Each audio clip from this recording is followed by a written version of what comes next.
Geek Tank Radio on 98.1 The Max. Welcome, everyone. We are the Geek Patrol, and our microphones don't have a stun setting. I'm Joe Thorderson, here with my buddies Brandon Olmstead and Alan Gilbreth and Alyssa Diggs and our buddy Max over there behind the glass. And if we don't trigger Alyssa today with at least two of our conversations, we're not doing our job. Later in the show, we're kind of... I guess we're going to back off a little from pop culture today and lean into maybe technology and its demise on our society. What? We don't have it. Well, no. Let's just be completely honest. A lot of this stuff still revolves around pop culture.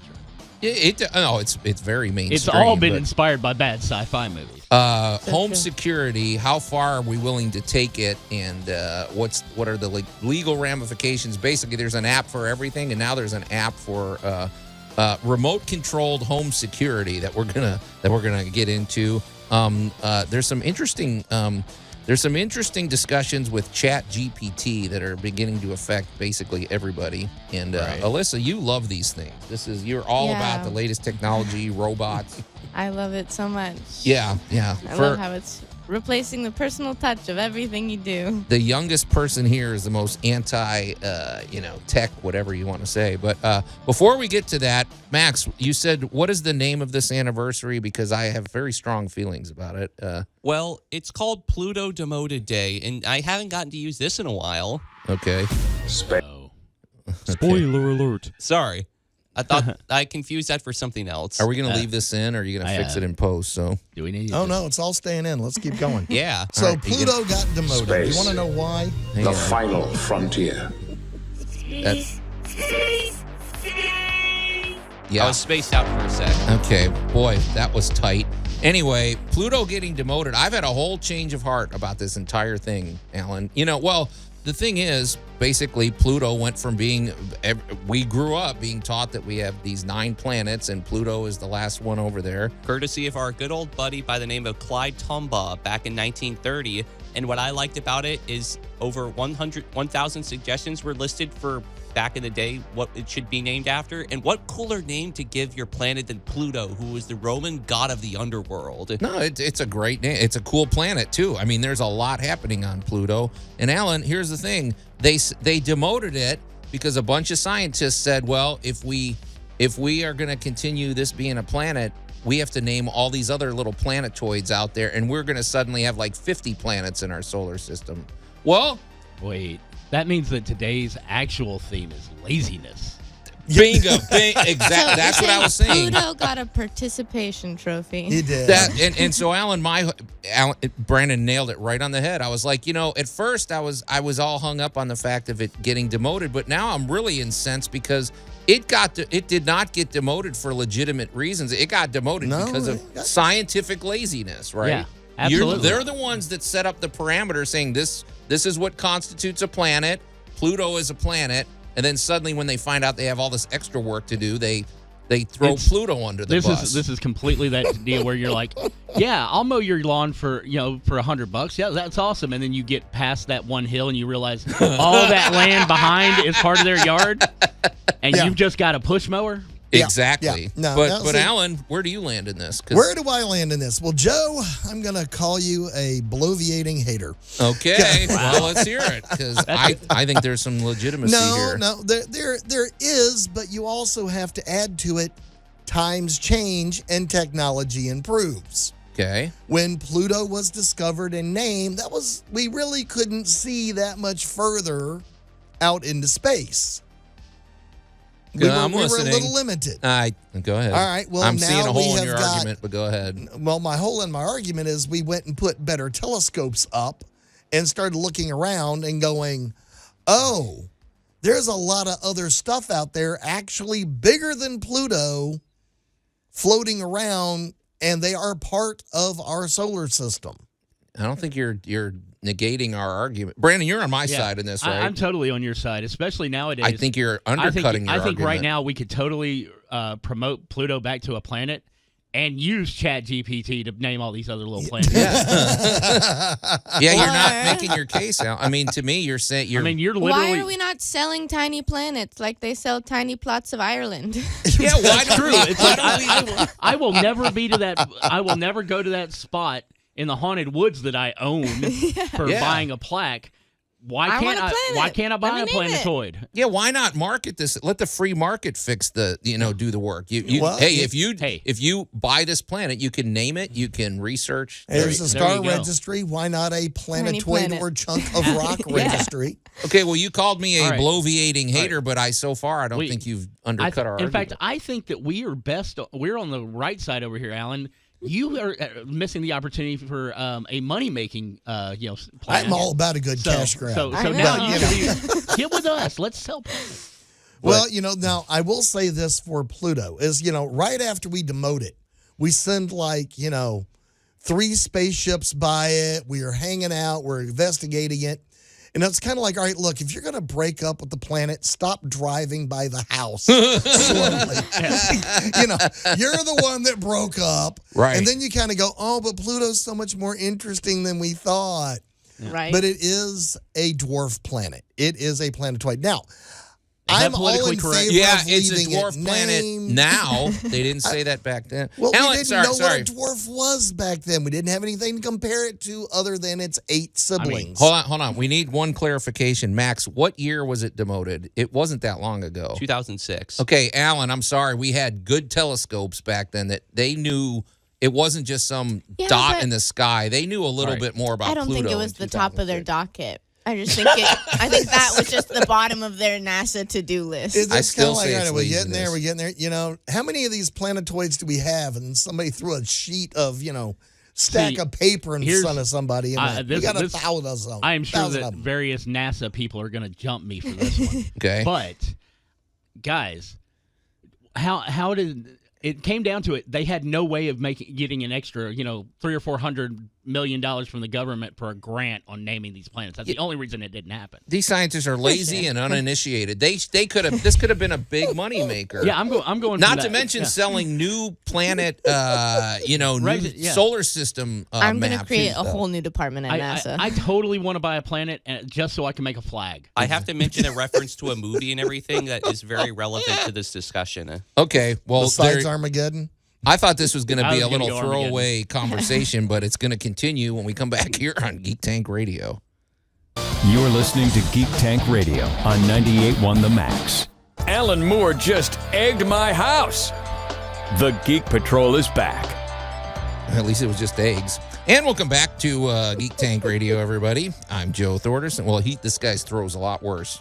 I'm Joe Thorderson here with my friends Brandon Olmstead and Alan Gilbreth and Alyssa Diggs and our buddy Max over there behind the glass. And I promise we're not going to make the whole show about space talk and Pluto's demotion, but it was a noteworthy anniversary. And we basically were putting forth the idea in, what did you say, 2006, Max? Pluto was demoted. It was by these all-knowing scientists decided that Pluto was no longer a planet, even though their own criteria determined that Pluto was a planet for all of those years.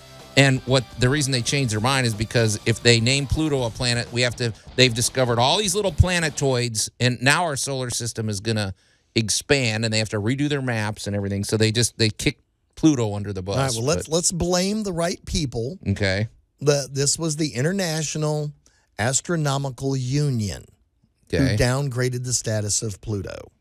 They all just decided we're not. So there was a whole union. They voted, or as we will continue to refer to them through the rest of the episode, as those jerks. Exactly.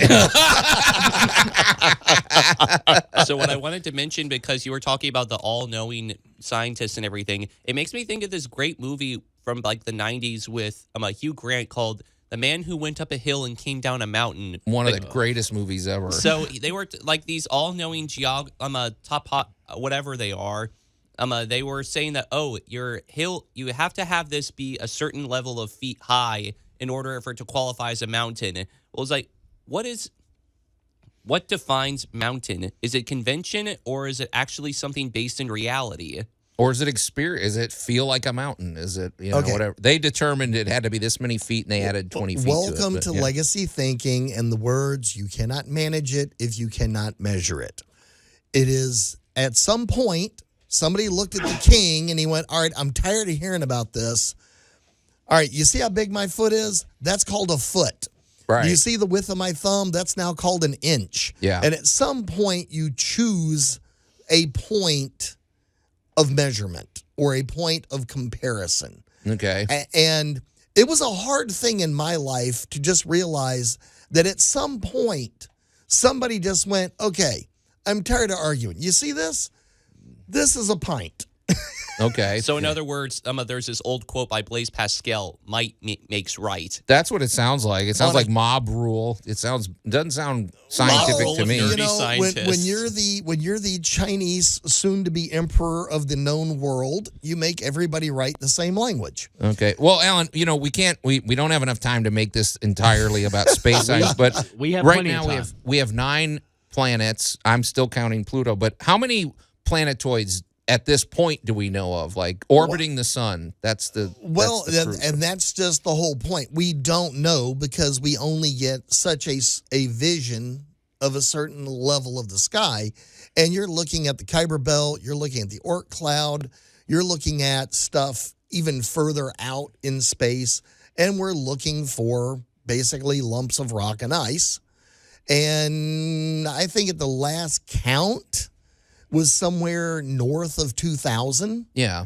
So, I mean, and Joe, I've said this a million times. The universe does not care what we think. It is a far more bizarre and interesting place than we will ever figure out. There's still that mystery planet out there that they say is huge. It could be as big as, whatever. It could be as big as Jupiter that we're not seeing. All right, well, let's How also exciting. point out Yeah. that Jupiter and Saturn have moons the size of our Earth. Right. So is that a planet or is it a moon? Yeah. And if it's got life on it, This is my beef with scientists in general, Alan, because when I listen to Neil deGrasse Tyson and all these other eggheads, right. they're like, the universe is this and the Earth is this, and they speak in these definitive terms. And honestly, these are theories. They don't know 100%. And I'm like, if you said the theory of such and such is this, Have you ever argued with a Batman fan? Same thing. I'm just saying, it's like, See, this is that's why, what bugs me. This is why conspiracy theories can grasp so much land out there, basically. It's because scientists, they stopped speaking in hypotheticals. They started speaking in definites. Once they learn more information and they go, oh, but this, you got Joe Schmo, McGaggy over here going, but you said this, you're lying to us, one of them. Yeah, and then we have a whole entire country that's Well, gone also, down, too. I think it shuts down more learning. I don't know. Why not it just say shuts it's down a education theory in general. Right. The whole Well, point of science is to unprove something, or at least do your best to disprove a theory so that you can reinforce the theory. You don't just say this is the theory and not challenge it or is something. a constant progression. Right. So the fact that I will leave it at this, Pluto still has a name. Well, that's All true. of These its- other That's ones. that's because they're too All of lazy its to little unregister siblings it. out there get numbers. Pluto gets treated special. It's closest to the sun of its siblings of similar size. Well, there you go. It's fascinating. And you know what? As I love to talk about old movies and old books and crazy celebrities, guess what? We're still talking about Pluto. Well, and Alyssa, hey, we kicked ourselves that we didn't invest in Apple back when we could have bought a share for $1,000 and we'd be multimillionaires The now. Alyssa We missed. Oort Cloud Investment Company will be available next week. We need to monetize this situation. We need to, We're gonna start get buying planets, everybody. Don't let the two of them lead you. start selling these planetoids. I mean, if you think you're really getting a plot of land in Ireland, I got news for you. buddy. Hey, Alyssa, what would you name your planetoid? I don't know. I'd have to think about it. Pascal, maybe. Pascal. I mean, that would be pretty cool. Something. So cute. your planetoid is going to be like the super Uber dad to all the other little planetoids. Yeah. I think, I don't know, Victor. There's a lot of Hugo. Victor Hugo's Just always don't been a name bold it name. ego. It's already been done. I think we're going to have a very strenuous test and survey to determine who's allowed. Cutie pie, sugar plum. I know what I'm going to name my planetoid. Planet Face will be named immediately. My planet is going to be named Axel. I wanted to name my son Axel. My wife shut it down. 80085. Now, don't give some lame name, but Brandon's thinking about it. And but anyway, No, I know my planet, but I don't want anybody taking my name. So okay. Well, hey, this is okay. So don't think we're not going to revisit this next year at this anniversary. This conversation is not going away. But you guys, this is interesting. ChatGPT is out there wreaking havoc, and we're going to talk about that when we come back here on Geek Tank Radio. You're listening to Geek Tank Radio on 98.1 The Max. The Geek Patrol is back. We better not risk another frontal assault. That rabbit's dynamite. And welcome back to Geek Tank Radio, everybody. I'm Joe Thorderson here with my friends Brandon Olmsted and Alan Gilbreth and our buddy Max over there behind the glass. And if you're just tuning in, we were talking about the anniversary of Pluto being demoted and our strong feelings about that situation. You demoted Alyssa because you didn't mention her name in the intro. What did I say? Wow. Sorry, It's Alyssa. always the small ones. Sorry, Alyssa. We get left out every she time. got demoted too, so sorry. But Alyssa and Alyssa Diggs, of course. But the thing is, I was looking at my notes. I missed something. Before the break, I said we're going to jump onto our conversation about ChatGPT, totally overlooking the fact that before we get to that, we have to talk about remote-controlled home safety and the implications and whether this is a good idea. I know. I think we know. If we don't trigger Allie in this discussion, we're not doing our job. But our good buddy Frank Chin, who posts all over town, the guy's like the Memphis photographer of note. Anytime there's anything going on, especially if it involves cheerleaders or attractive ladies, he's there taking pictures. I mean, let's just be honest, good at right? it. No, He's he's so good at it. He goes to every convention. He's a good dude. We all love Frank Chin, but he made a post the other day. I killed him in a movie a while back. Yeah, so. But he made a post that there's I think this is in South Africa, the prototype there. Alyssa, you're going to love this. They have remote-controlled guns that you can control from your phone, and they shoot rubber bullets and paint pellets for now till somebody finds out how to retrofit these. And pepper balls. What do those do? They blind you or something now? Or they just it's stay? a paintball full of pepper spray. And you so you got a home intruder. How innovative. Hey, if I remember correctly, didn't I take you to Bass Pro so you could buy one of those, Alyssa? I got pepper spray. Well, pepper spray gel. Alyssa, let me paint a scenario for you. So that these things are up on a pole. You put them up on your property, and they have like a camera behind the barrel of this thing. It's got all the ammunition, and you look at your phone, and you can control this thing. So, you have an intruder or somebody bothering you, or maybe a dog that's annoying you. Or nudist neighbors who won't pull the curtains. Which is a true story, by the way. Yeah. But Alyssa, you can control these and shoot things at them. Where do you land on this argument? I think it's bad. I think it's a real bad idea. I understand wanting to have that, and I think in theory it's like a cool and good way to keep your property and like protect yourself and the ones you love. I think that's a thing that every person has a right to do. However, I think putting so much power behind technology isn't always great. I think about things getting hacked all the time and the way that kids who are bored have nothing better to do than find ways to get into. They hack your sentry turrets. I didn't think of the kids getting a hold of this. Yeah. Oh, dude, that was one of the reasons I was all I'm so thinking about pro. is people on freaking. Yeah. Someone getting doxxed on Twitch and then some kid hacking into their security gun and shooting them with it. It just seems bad. It seems So bad. what you basically told me is that we should ban Twitch. Oh, there you go. So Alyssa, for Christmas, you don't want the $10,000 robot children. dog with the flamethrower, right? No. You don't want one of those, really? I think it's a bad idea. Joe wants one because he's got a big backyard. Everything can be weaponized. You're right, Alyssa, because it cannot be mowed for $100. What about when the criminals get one of these and they put it on the top of their pickup truck and And then they attack. Yeah. We're going to have robots fighting each other. Nobody's going to budge. They're going to look at their phone and fight. A cheesy movie you need to go look up as these things get there. You need to go look up Chappie. Oh, Chappie's a dark, You Chappie's need to go disturbing. look up Chappie because Chappie is what's going to happen when, and let's just put it out there, these things are computers, right?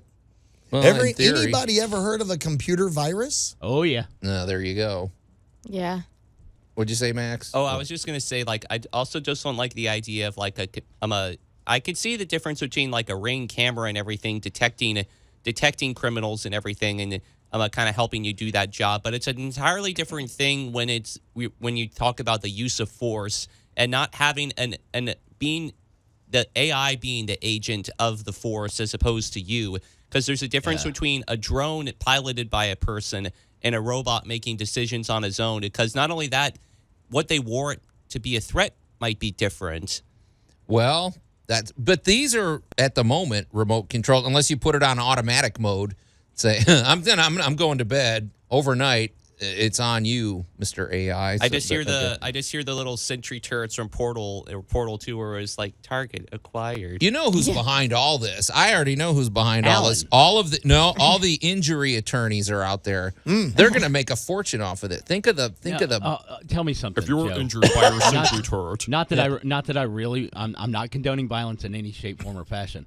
But the moment you have something that can automate violence for you, who do you think's getting targeted first? Oh yeah. Well, yeah. There are certain commercials that drive you insane, and they all come from personal injury attorneys. Right. And you're just like, you know what? I'm tired of this. Go get him. And automated violence is the new name for my band. So, but hey, but what Alyssa, I think you would support this idea. Yesterday on Tool Talk, I brought up the concept, and Alan wasn't too gung ho about it, of getting together with your neighborhood and training, a couple hundred falcons to protect your neighborhood against intruders, because falcons are very loyal if they get fed. And and what if you could train them to basically, protect the neighborhood and swoop in on an intruder? Falcons and I raise you. I think that neighborhoods should start having just packs of wolves. Well, okay. I mean, I don't know. Patrolling outside the neighborhood. All right. Either of you have obviously never cleaned up after either of these animals. That's all I gotta say. We should have wolves. I like the falcon because of the surprise attack. And really, how do you fight? If you had a swarm of giant birds, we saw Alfred Hitchcock, that's harder There's to. a true crime case of a lady who maybe got murdered by an owl. I used to have an emu. I will see everything y'all have raised and go with something that you can eat that will eat you. They have failed miserably with various forms of law enforcement, but I bet we can get those robo-dogs really cheap. Okay. Oh, yeah. You can get robo-dogs for about 10 grand or less, complete with the flamethrower. They don't poop. I saw someone on YouTube turn it into a giant Furby. Yeah. That's Furby hilarious. dog. Well, I mean, this is the future. Hey, Alyssa, it might be, we might not live to see this, but you are going to be dealing with this. You're going to be dealing with your robot neighbor's I'm dog. going to be in a Are you bunker saying I'm under gonna the die ground. too? Well, no, you too, Max, you youngsters. But anyway, we got to move along. When we come back, we're going to talk about the horrors of ChatGPT. You're listening to Geek Tank Radio on 98.1 The Max. The Geek Patrol is back. People of Earth, I am Lur, conqueror of your planet. Q screams. You will now remove your skulls and play dodgeball with them for my amusement. Okay.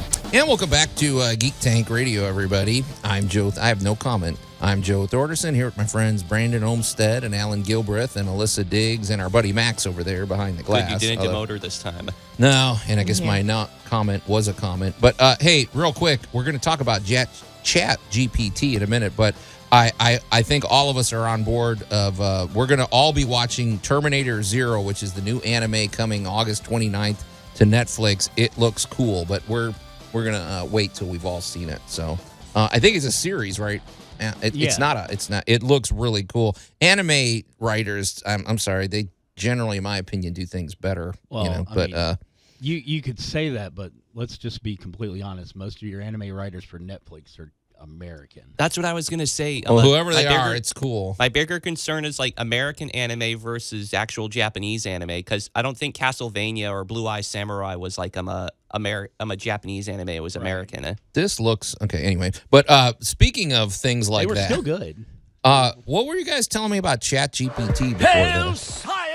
Who brought this up? Because Alan. it triggered everybody. So all right. ChatGPT is where you can go in and Well, we know what it is. What were let's you- say, yeah. well, for people that don't use this service, this is where you can go in and record samples of, let's say, your own voice. Joe, you and I are on the radio constantly. all of us And are, Alan. But, so, No. okay. so you and I are tired of doing commercial reads, so we go into ChatGPT, we record our voices, you put in the text, and suddenly the melodious tones of Joe is reading the ad copy or whatever. That's what the strike was about, right? Well, it's definitely part of what the strike is about, but so basically you have now cloned your voice. Okay. So, and I have actually, in this particular political cycle, been seeing a few content providers that are using voice clones of famous people to have them read different scripts. Now, it's usually done tongue-in-cheek and funny. Obviously, AI generated, BS, but ChatGPT had a little problem about a week or two ago in which it kind of maybe started talking like you back to you without you telling it to. Okay. Little glitch in the system popped up, and suddenly, Let's not even beat around the bush. The glitch was the fact that it revealed that that's what's going to eventually happen. What do you mean? Like It wasn't a glitch where all of a sudden it would go spoke back to you as you.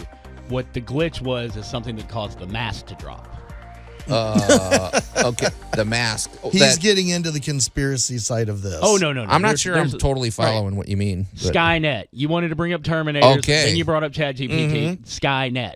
Okay, so we have a evil force that's basically. Well, I've said this for years. I've talked about these ideas of other forces making us hate each other and fight online and get mad about stupid things like Star Wars. Well, movies and stuff. it's a tale as old as time. I mean, how many times has a couple gotten into a fight over a pair of underwear left in a car by a woman who was mad that y'all wouldn't buy Girl Scout cookies from her daughter? That's weird. I don't know that scenario. But, I'm sorry. Okay. I may have gone a little too deep into a personal thing. Okay, but ChatGPT is the problem that it's getting too much like real life, or because I feel like we can still detect AI. Well, we know it when we see it. I think, but maybe we think we don't. do. But misinformation is all over the place with deep fakes and AI generated voices and everything else under the sun these days.